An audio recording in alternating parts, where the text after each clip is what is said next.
I wish to assure Kenyans that NPS is and remains committed to partner and support IEBC to conduct and deliver a free, fair, and credible 2022 general election.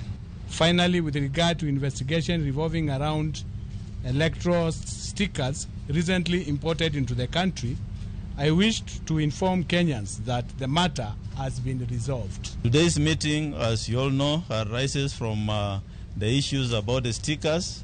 As the IG has said, that has been resolved. The issue is settled.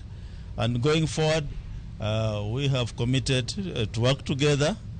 And if there's any issue, we shall discuss as the National Police and as the Commission any issue affecting elections.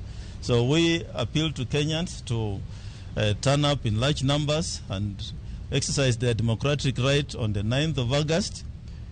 It also come to our attention that there are some people who are going around in a few areas buying IDs from voters. That information we have passed over to the Inspector General of Police, and action will be taken on those individuals who are going around buying IDs from Kenyans who are registered voters. We appeal to Kenyans, please don't sell the ID, don't sell your right, your democratic right and constitutional right to vote.